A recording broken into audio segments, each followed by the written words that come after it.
guys!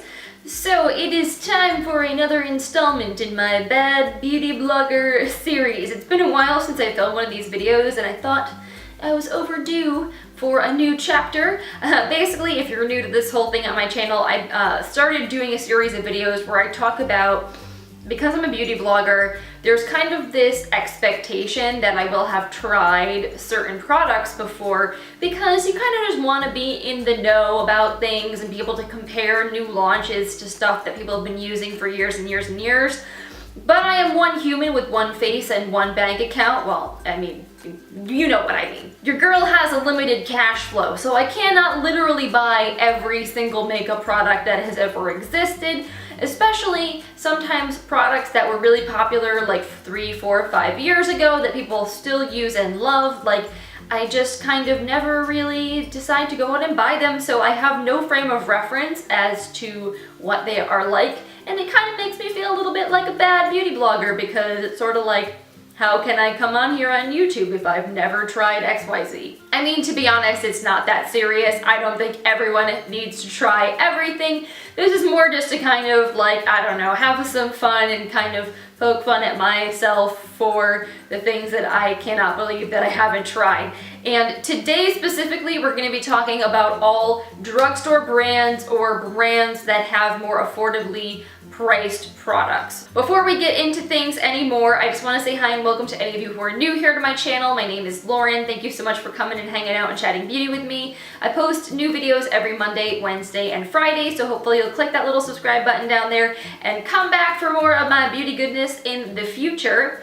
And in the meantime, let's get to this lovely list I have here of all the stuff that I have never tried. So just as a preface, these are products that I have never tried or owned in any capacity before, ever. I've never had the sample, I've never, like, not even like a little bit, I have had no experience at all with any of these products. And what I decided to do was organize them by brand this time around, and I kind of just decided to look through the most popular products from the most popular drugstore brands and come up with a list of all the stuff that I've never tried that may or may not shock you. So why don't we start out with Maybelline. Maybelline is a super popular brand from the drugstore, and I have tried a lot of their products.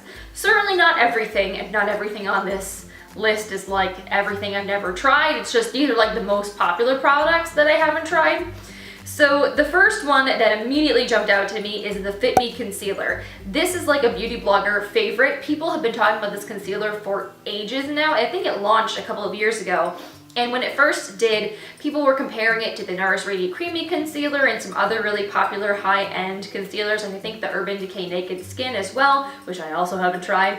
But I just, you know, for some reason, never got around to picking it up. I honestly usually use high-end concealers like my Tarte Shape Tape. I also have the Too Faced Born This Way, but I got that at Gen Beauty, and that's kind of the reason why I use it. But I really don't like experiment a lot with concealer. I kind of stick to the few that I have that I know work and I like. But I've heard that it's great and I am curious, so at some point I'm sure I will try it, but for now, just something that I've never gotten around to using. I've also never tried the Maybelline Baby Skin Primer, which is, I feel like a lot of people still talk about that one as a comparison for the Smashbox Photo Finish Primer, which I'm not a big fan of. I like the pore minimizing version, the regular original one. Not my jam. I'm not really a big fan of those clear silicone primers that like add a lot of slip to your skin. I feel like they make me way too oily. I'm a very oily skinned individual. I have large pores around my nose, so I do like pore filling primers, but usually ones that are a little bit more balmy and thicker in texture than like the really slippery ones. So I probably will never try the Maybelline Baby Skin because it's not something that appeals to me personally. I just know that it's something people talk about a lot in the beauty community as a good dupe, but I will probably never test it out because I really just don't like that kind of primer very much. Now moving on to Maybelline's big sister, L'Oreal. So L'Oreal, I actually, again, I've tried quite a few products from them. The big thing with L'Oreal, I hate the perfume they put in a lot of their lip products. Like a lot of their Coloration line, I cannot stand the way that those lipsticks smell like old grandma perfume. It really turns me off. So I kind of feel like I have tried a few things, but I've been kind of deterred from trying more because of the scent. So on the more like face side of things, I have never tried the L'Oreal True Match Foundation, which has been around for ages, like eons, and that's probably one of like the best known foundations from the drugstore for having a huge shade range. But I think that when I really got into makeup, it was kind of like past when that had its heyday, but I still know there's a lot of people who use and love that one. One of the big downsides to that foundation is it doesn't have a pump. It's in a glass bottle that you kind of have to pour out. I hate foundations like that. It's such a pain. It's so much less sanitary, but it's supposed to be really affordable and kind of one of those old school favorite products I just have never gotten around to trying. On the newer end, I still haven't tried the Pro Glow Foundation or the Total Cover Foundation from L'Oreal, both of which because I don't think that they're going to suit my skin type very well. Again, because I'm oily, I really do not need a glowy foundation. I tend to prefer things more mattifying. I do like the Pro Matte Foundation. It's not my favorite for the shade range. I think the undertones are a little wonky for the like how light my skin is, but also like the Total Cover Foundation, I feel like that's supposed to be really heavy. I haven't heard really great things about it, so I haven't really been that interested in trying it. So I know though that like the whole like infallible collection from L'Oreal is really, really super popular. So that's why I haven't tried either of those products. And on the last foundation note, L'Oreal came out with new foundation sponges and like blending like contour sponges and all kinds of things. And the foundation one is supposed to be amazing. I haven't tried that one yet, and I love beauty tools. Obviously on Monday I talked about all my new favorites.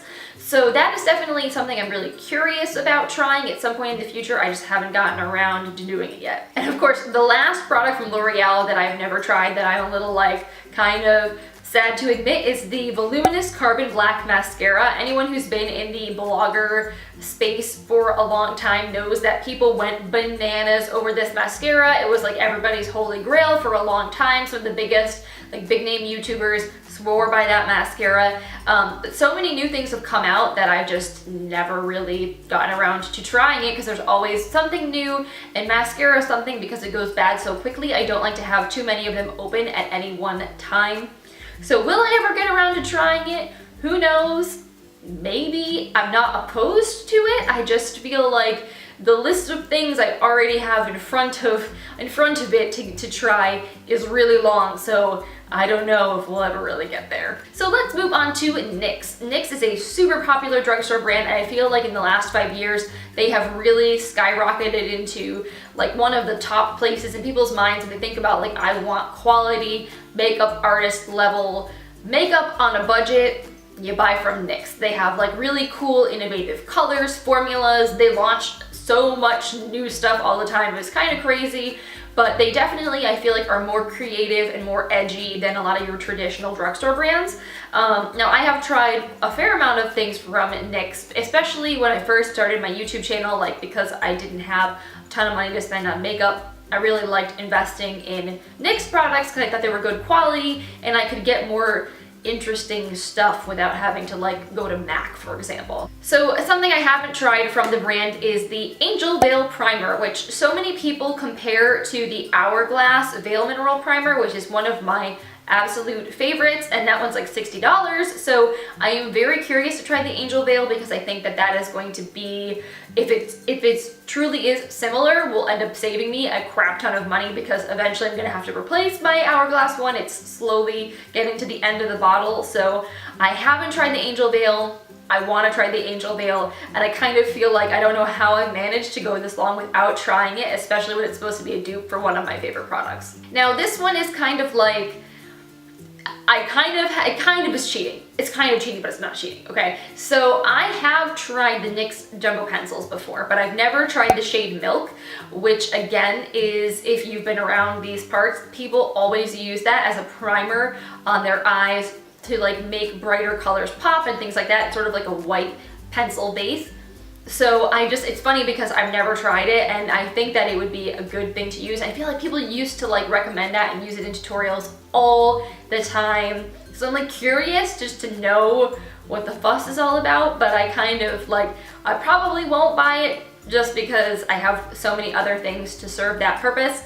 But I just thought it was interesting to mention. I've never tried the shade Milk before, and I know that that one is like big time OG favorite. So this next brand, this one I feel like really bad that I've literally never tried anything from the entire brand. And like, me being as obsessed with makeup as I am, I don't know why I have never tried anything from them, because it makes no sense to me. So the brand I'm talking about is Makeup Geek. I have never owned a Makeup Geek eyeshadow, lip product, blush, bronzer, anything. Like literally, I own no Makeup Geek. I've never tried anything from Makeup Geek.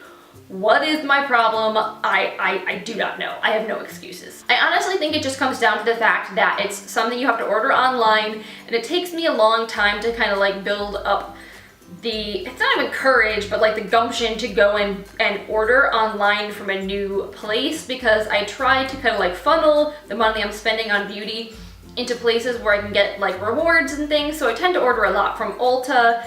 I used to order more from Sephora, now a little bit less so, but I just have never branched out and ordered from Makeup Geek. And I have never tried any of their eyeshadows. They usually, I think, retail the original ones for $6 a pan, which is both like cheap and not cheap. It's one of those things that for a single eyeshadow, they're very reasonably priced, but when you actually think about how much like an eyeshadow palette costs, if you want to build a palette with Makeup Geek shadows, you know, you're probably going to spend a pretty nice chunk of change. That being said, that whole brand is known for making like really high quality products at the best price possible. So I really, really want to try Makeup Geek, and you guys should let me know in the comments like what your all-time recommendations are from the brand. Like, where should I start? I have like a few in my mind. Like, I'm thinking of like Cocoa Bear comes to my mind, or Creamsicle. Like, there are certain eyeshadow shades that I feel like everyone talks about as being really amazing staples. So let me know if I'm gonna get anything from Makeup Geek, what you guys would recommend, because I have literally tried nothing, and I feel like this is a problem. This is the worst of all of my makeup crimes that I'm committing. So let's go back to a more mainstream drugstore brand. Covergirl is a brand that truthfully, like, I haven't tried a lot from, and I really don't own much of anything from, because I just don't really feel like I vibe well with Covergirl. Like, the products I feel like that they release are, I don't know, I just don't really feel often enticed by them. They seem a little bit of a lower quality than like Maybelline or L'Oreal, and just the kinds of products they release feel a little bit more juvenile. Like, they're more geared towards younger people than towards people my age. I just turned 30 this year, so like, I kind of am looking for makeup that has a more sophisticated feel a lot of the time. So I did want to highlight a couple things though that I haven't tried that are really popular, that I kind of, you know, thought might be interesting to admit to. First of all, Covergirl came out with these TruNaked palettes that are supposed to be sort of like dupes to the Urban Decay Naked palettes, and I haven't tried any of those, and I am kind of curious because they do look like they're supposed to be good, and it would be nice to be able to do an actual dupe comparison, or to recommend them if people are looking for more affordable eyeshadow alternatives.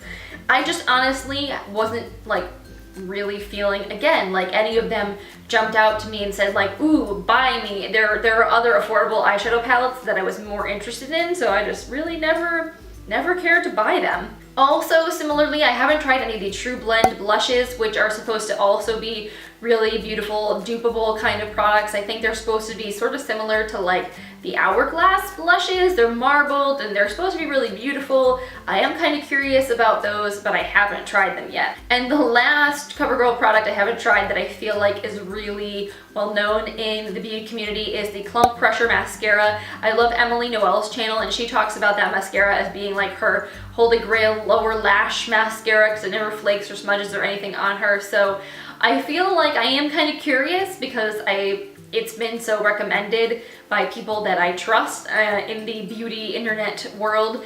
But I just, again, the same thing with the Voluminous Carbon Black. Like, I have so much mascara. I know I'm getting new mascara all the time from like subscription boxes and PR or whatnot, and like, it's a little overwhelming, and I don't want to have like 10 open tubes of mascara at once, because that's just really wasteful. You gotta throw them away every 3 to 6 months. So I don't know if I'm gonna buy it, anytime soon, but it's in the back of my mind as a like maybe someday.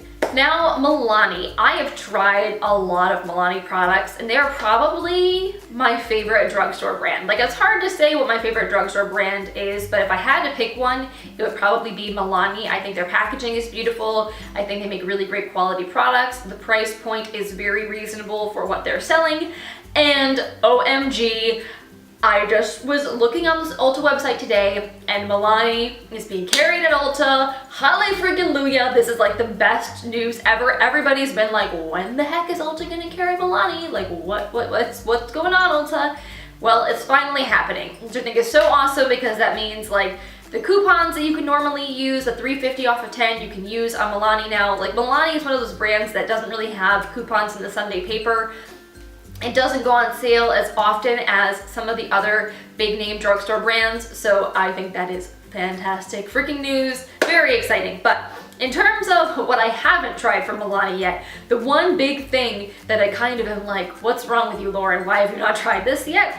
Is their eye primer. I've heard that that is supposed to be a really great dupe for like the Urban Decay primer. So many people is like their holy grail. Again, Emily Noel, I know she uses that pretty much for everything. Anytime she's testing out new eyeshadows, she usually uses the Milani primer as her base, because it's kind of like her tried and true favorite. And I haven't tried it yet. And I usually use the NYX HD eyeshadow base. That's kind of been my go-to, but I am kind of looking to branch out a little bit. I honestly haven't tried a new eye primer in a really long time, so I might have to pick that one up, especially now that I can get it at Ulta. So the last like brand that I wanted to bring up, because there are a lot of drugstore brands, but I kind of feel like I wanted to cover the ones that are most popular. So the last like big brand I wanted to hit on is E.L.F. I feel like E.L.F. has really kind of risen into everybody's consciousness in terms of what they're looking for when they're thinking about affordable makeup. They have some really great stuff for some really ridiculous prices. I've tried quite a few of their products, but there were a couple things that I haven't tried yet that I think are sort of like super well known. The first are their Mad for Matte eyeshadow palettes. I think those retail for $10, and they're like a long rectangular palette. People say the pigmentation and the quality of the shadows is ridiculously good. They're like one of the best affordable eyeshadow palettes you can get out there, so I'm really curious to try those. Again, that's like one of those cult classic, if you're a good beauty blogger, you've tried those. I haven't, so I probably should get on that at some point in time. And the same thing goes for their 4-pan palettes. Like, they have all these 4-pan, they're like square face palettes. They have like blush ones, contouring, highlighting, like they have for light, medium, deep complexions. I have never tried a single 4-pan palette from E.L.F. I know, what's my problem? What am I doing with my life? Probably should get on that at some point, because they are so popular, and for good reason. They're like $6 or something insane. They're really affordable, and they're usually really nice. So I've heard good things. I don't know, because I haven't tried them myself, but I guess I am open to that at some point in the future. Finally, to wrap things up, there is one particular product that I kind of just wanted to throw in here that's like such a cult classic cheap product that beauty bloggers all talk about that I haven't tried.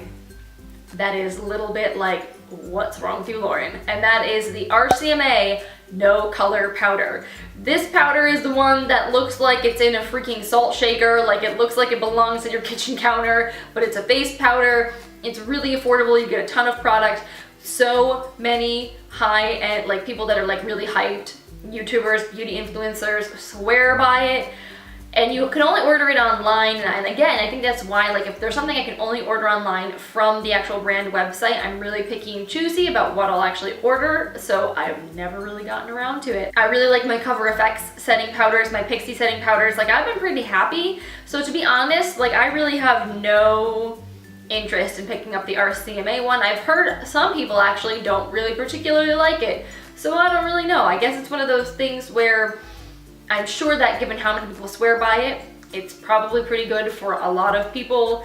I just kind of feel like I'm good. I'd almost rather try something new and different than use that, especially because it is kind of more difficult to get your hands on. So I'd like to be able to recommend to you guys things that are at least like a little bit more accessible. So those are all the products I wanted to share with you guys today. Let me know in the comments down below if you are also a beauty blogger, a beauty enthusiast, someone who loves makeup. What are like your drugstore products that you feel a little bit ashamed to have never tried before? If you enjoyed this video and you enjoy this whole bad beauty blogger series, please give this video a thumbs up. I always really appreciate your support. And if you haven't already subscribed, click that button if you want to be kept in the loop for all my new content. I post Monday, Wednesday, Friday, usually at 10 a.m. Eastern time, so I hope you'll come back, hang out with me, chat beauty again in the future. And in the meantime, I hope you have an awesome rest of your day, and I will see you in my next video. Bye.